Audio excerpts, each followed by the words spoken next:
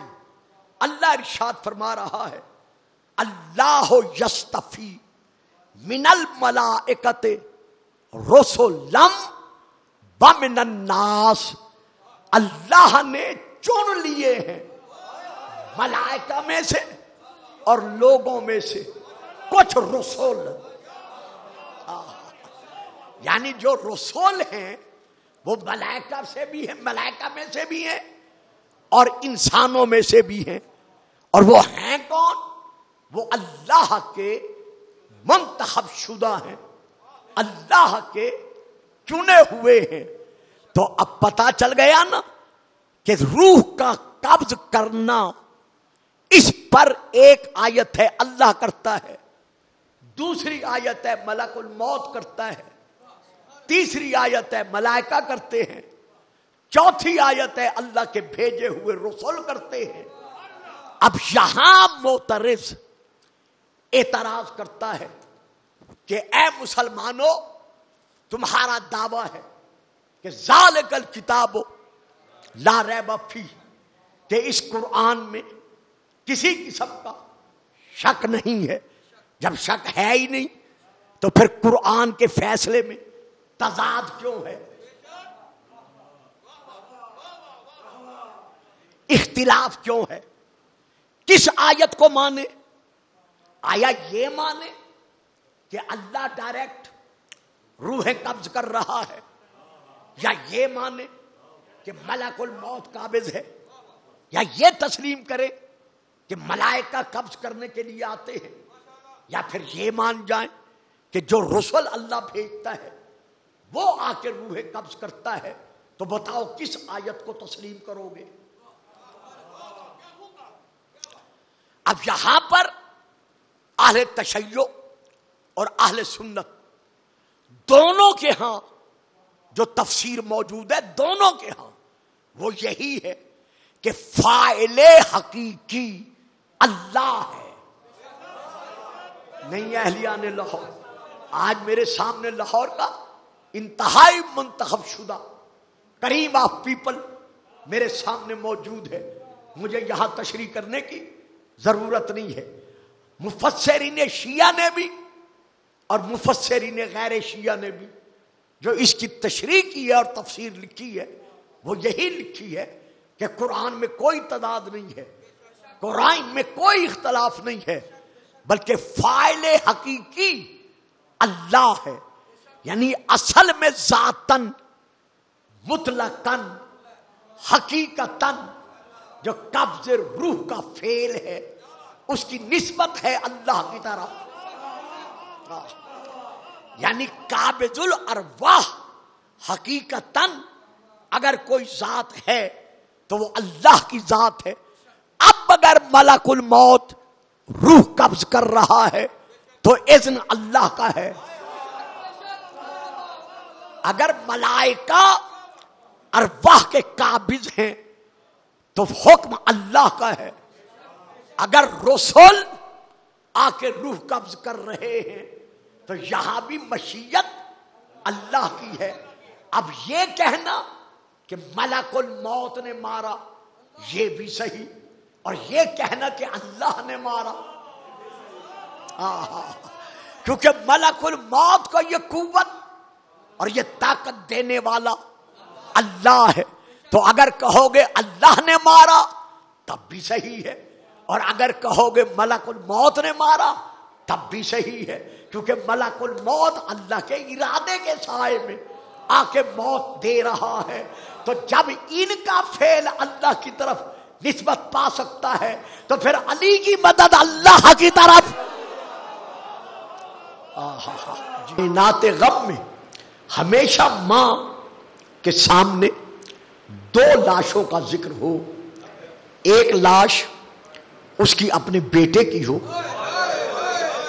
اور ایک لاش اس کے گھر کے اور معظم مکرم فرد کی ہو.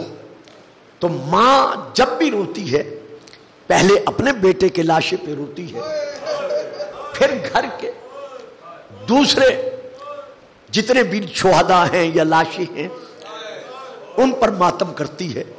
لیکن واحد یہ گھرانہ ہے کہ جب جناب سیدہ بی بی ام البنین سلام اللہ علیہا کو یہ خبر ملی بشیر بن جزلم کی زبانی کہ کربلا میں حسین مارا گیا، کربلا میں بطول کا گھرانہ مارا گیا، تو اس وقت بی بی نے رسول پاک کی مزار پر حاضری دے کر انگلی کے ساتھ 4 قبروں کے نشان بنائے. ایک قبر کا نشان بنایا پھر اسے مٹا دیا، کہا بیٹا میں تیرے غم میں نہیں روتی. 4 بیٹے آپ کے کربلا میں شہید ہوئے، 4 بیٹے، یعنی حضرت عباس کے 3 بھائی اور بھی کربلا میں آپ کے سامنے آپ سے پہلے شہید ہوئے ہیں. ایک نشان مٹا دیا، کہا بیٹا میں تیرے غم میں نہیں روتی. پھر دوسرا مٹایا، کہا تیرے غم میں بھی نہیں روتی. پھر تیسرا اور چوتھا مٹا کر کہا میرے بچوں میں تمہارے غم میں نہیں روتی، تمہیں تو مانگا ہی حسین کی قربانی کے لیے گیا، تم حسین کی قربانی کے لیے دنیا میں آئے تھے. اگر مجھے رونا ہے تو اس حسین پر رونا ہے جسے بطول نے چکیاں پیس پیس کے پالا تھا. جب اسی بشیر بن جزلم نے مدینے میں ندا دیتے ہوئے کہا تھا مدینے والو روضہ رسول کا چراغ بجھ گیا، حسین مارا گیا، بنی ہاشم کے گھرانے اجڑ گئے، جب اس نے کہا نا حسین مارا گیا، پورے محلے بنی ہاشم میں ایک کوڑھا میں ماتم بپا ہوا. آپ نے اپنی ایک کنیز کو بھیجا بی بی ام البنین نے علیہ السلام نے کہ جاؤ جا کر اس ندا دینے والے منادی کو دروازے پر بلا لاؤ. جب یہ منادی دروازے پر آیا آپ نے اندر وہاں دروازے کے پیچھے کھڑے ہو کر آواز دے کر کہا منادی کیا ندا دے رہا ہے؟ کہتا ہے بی بی کربلا میں حسین مارا گیا. جب اس نے کہا نا حسین مارا گیا، اندر سے دھاڑے مار کر بی بی نے کہا بتا جب حسین مارا جا رہا تھا عباس کہاں تھا؟ اللہ اکبر اللہ اکبر. جب بی بی نے پوچھا نا عباس کہاں تھا، یہ روتے ہوئے عرض کرتا ہے بی بی کیا میں جسارت کر سکتا ہوں؟ آپ بیان فرمائیں گی کہ آپ کون سی خاتون ہیں؟ فرمایا میں علی کا حرم حسنین کو پالنے والی ماں عباس کی ماں ام البنین ہوں. جب کہا نا میں ام البنین ہوں، یہ رو کر کہتا ہے بی بی تیرا عباس مارا گیا کربلا میں، میں تجھے عباس کا پرسہ دیتا ہوں. جب اس نے کہا نا پرسہ دیتا ہوں، بی بی نے اندر سے کہا لا لا مجھے عباس کا پرسہ نہ دے، اگر دینا ہے تو مجھے غریب زہرا کا پرسہ دے. مرحبا مرحبا اجرکم من اللہ. بطول دعائیں دے رہی ہیں. آج کی رات جب بھی رونا ہے سوچ کے نہیں رونا، زہرا کا لال صرف 2 راتوں کا مہمان ہے. فرمایا اگر مجھے پرسہ دینا ہے تو غریب الزہرا کا پرسہ دے، مظلوم الزہرا کا پرسہ دے۔ اچھا مجھے یہ بتا، جب حسین مارا جا رہا تھا عباس کہاں تھا؟ کیا عباس زندہ تھا؟ یہ تڑپ کر کہتا ہے نہیں بی بی، عباس پہلے شہید ہو گیا تھا۔ کہا جب عباس شہید ہوا تو مجھے بتا کیسے شہید ہوا، کس کا وار عباس پر کارگر ثابت ہوا؟ یہ کہتا ہے ایک ظالم نے عباس کے سر پر گرد مارا تھا۔ جب اس نے کہا نا سر پر گرد مارا تھا، بی بی جلال میں آ کر کہتی ہے خاموش، میرے دودھ کی توہین نہ کر۔ کس کی جرت ہے جو میرے عباس کے بازوؤں کے ہوتے ہوئے اس کے سر پر وار کر سکے؟ جب کہا نا عباس کے بازوؤں کے ہوتے ہوئے اس کے سر پر وار کر سکے، بشیر کی چیخیں نکل گئی، رو کر کہتے ہیں بی بی بازو پہلے کٹ گئے تھے۔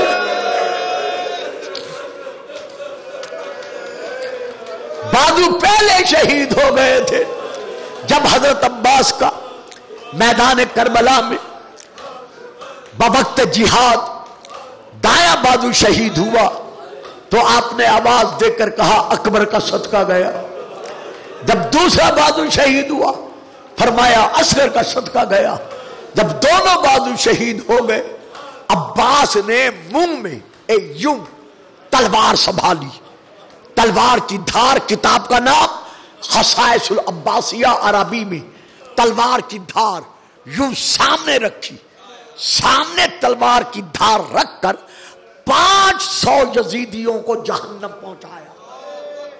اب اندازہ لگاؤ شجاعت عباس کا کہ کتنی معجزانہ انداز میں اللہ نے مقام شجاعت عباس کو بخشا ہوا تھا۔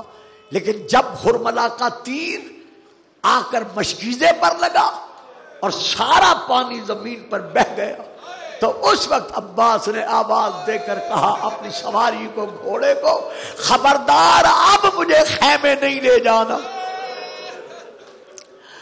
اب عباس خیمے میں جانے کے قابل نہیں رہا۔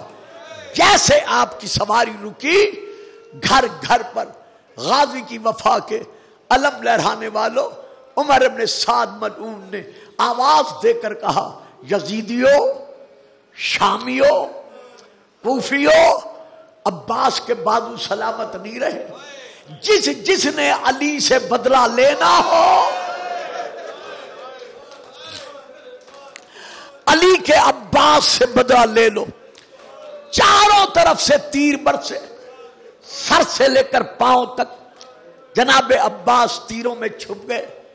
کسی نے نیزہ مارا، کسی نے گرد مارا۔ جب آپ کی آنکھوں میں آ کر تیر لگے تو آپ نے سر جھکایا کہ گھٹنوں میں سر رکھ کر کسی طرح تیر نکالیں۔ ابھی سر جھکایا ہی تھا کہ ایک ظالم نے سر پہ گرد مارا۔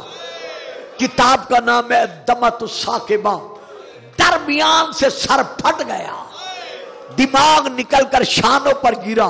میں نے پڑھ دیا، آپ نے سن لیا۔ پتہ تو اس بہن کو چلا جو دروازے پر کھڑے ہو کر کہہ رہی تھی واہ حجابا، ہائے میرا پردہ۔ سیدہ زینب رو رو کے کہہ رہی تھی بیبیو اپنی اپنی چادریں سنبھال لو۔ مرحبا مرحبا مرحبا۔ جس کے سہارے میں نے وعدہ کیا تھا کہ تمہاری چادروں کو کوئی میلی آنکھ بھی نہیں دیکھ سکتا، وہ زین سے زمین پر آیا، ادھر گرد لگا، آپ کا سر جھکا۔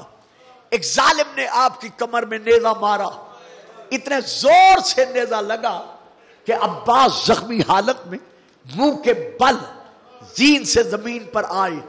میرے مولا غازی خود فرماتے ہیں اے واعظو، اے ذاکرو، جب بھی رونے والوں کے درمیان میرا مصائب پڑھا کرو تو بے شک میرا سارا غم کا ذکر کیا کرو، لیکن ان سے اتنا ضرور پوچھا کرو کہ عباس تم سے پوچھ رہا ہے کہ جب بھی کوئی سوار زین سے زمین پر گرتا ہے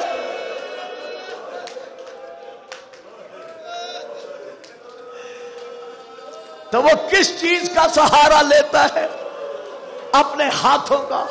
میرے بازو تو پہلے کٹ گئے تھے. جب میں زمین پر منہ کے بل گرا میرے سینے کے تیر کمر سے نکل گئے. حسین نے کمر پر ہاتھ رکھ کر روتے ہوئے کہا الآن انکسر ظہری، ہائے اب میری کمر ٹوٹ گئی. زہرا کا لال جناب عباس کے سرانے پہنچے، تڑپتے ہوئے عباس کو سنبھالا، آنکھیں باندھے، دونوں آنکھوں میں 7 تیر ہیں. ہمیشہ ذاکر پڑھتے ہیں ایک آنکھ میں تیر تھا ایک آنکھ میں خون تھا. نہیں، غلط پڑھتے ہیں. جو پوری تاریخ ہے، صحیح تاریخ ہے، وہ یہ ہے کہ غازی کی دونوں آنکھوں میں 7 تیر لگے. رونے والوں، عزاداروں، غازی کی غلامی کا دم بھرنے والوں، ذرا اندازہ لگاؤ غریب زہرا کے تڑپنے کا کیا عالم ہوگا. بلکہ میں یہاں ایک فکرہ کہا کرتا ہوں، آج لاہور میں پہلی بار کہہ رہا ہوں، حالانکہ زندگی گزر گئی ہے، لیکن میں یہ فکرہ کہا کرتا ہوں، عباس زمین پر نہیں گرا بلکہ اسی وقت حسین شہید ہو گیا. عباس زمین پر نہیں گرا، شہدانیوں کی چادریں اسی وقت لٹ گئی.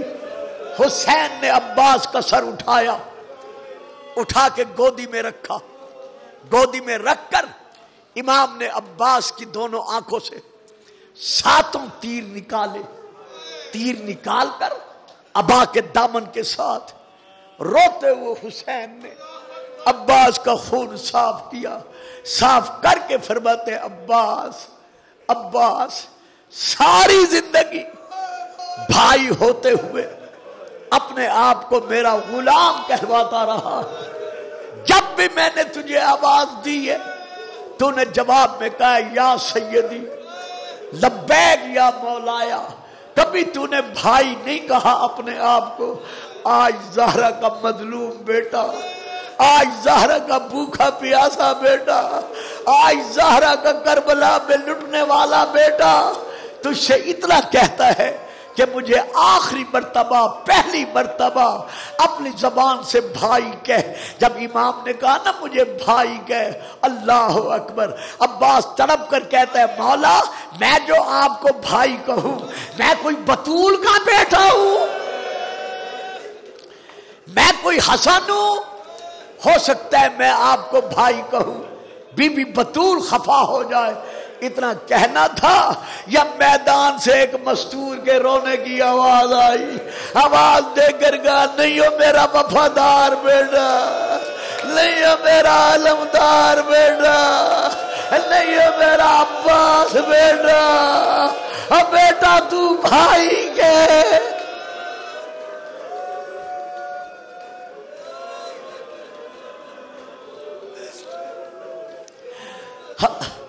میں بیٹا بیٹا کہہ کر تیرے لاشے پہ ماتم کرنے آئی ہوں. رونے والوں بس ختم کر رہا ہوں. عباس کے چہرے پر سرخی شہادت چھائی. جیسے سرخی شہادت چھائی امام فرماتے عباس کوئی وصیت کرنی ہو تو کر لے. ذاکر صحیح پڑھتے ہیں. عباس نے کہا مولا میرا لاشا خیمے نہ لے جانا. سکینہ بچوں کے ساتھ جب پانی کے خالی جام لے کر میرے لاشے پر آئے گی اور آ کر کہے گی چچا پانی، تو میں جواب نہیں دے سکوں گا. یہ صحیح ہے، کتب میں ہے، یہ غلط نہیں ہے. لیکن غازی کے مریدوں جو روایت میں نے ایک اور پڑھی ہے وہ کیا ہے کہ امام حسین نے جیسے ہی عباس کو اٹھانے کے لیے عباس کے جسد پر، جسم پر جہاں بھی اپنا ہاتھ رکھا وہاں سے عباس کا گوشت الگ ہو گیا. اللہ اکبر، اللہ اکبر. یعنی اتنے تیر لگے تھے، اتنے نیزے لگے تھے، اتنے تلواریں جسم پر پڑی تھی کہ جہاں سے امام نے ہاتھ رکھا عباس کے جسم کا گوشت الگ ہو گیا. یعنی عباس کا جسد اٹھانے کے قابل نہیں رہا. امام رو کر کہتے غازی کوئی حسرت بھی ہے؟ ہاں مولا ایک حسرت ہے. کہو عباس. کہا مولا بابا نے مجھے مانگا تھا آپ کی غلامی کے لیے. اللہ جانے حق کے غلامی میں کس قدر ادا کر سکا ہوں. حسرت یہی ہے کہ جیسے میں آنکھیں بند کروں میرا لاشا اٹھا کر بجائے خیمے لے جانے کے عمر ابن سعد کو دے دینا. کیوں عباس تیرا لاشا عمر ابن سعد کو کیوں دوں؟ مولا میں جو تیرا غلام ہوں، مولا میں جو تیرا نوکر ہوں، میرا لاشا عمر ابن سعد کو دے کر کہنا. عباس کہہ رہا تھا جتنے گھوڑے دوڑانے ہو میرے لاشے پہ گھوڑے دوڑا لو، لیکن میرے سردار حسین کے لاشے پر گھوڑے نہ دوڑانا. اور رونے والوں جب حسین کے لاشے پر گھوڑے دوڑے سکینہ نے سر کا ماتم کیا، دریا کے کنارے دیکھا، رو کر کہا چچا عباس آؤ دیکھو میرے بابا کا لاشا.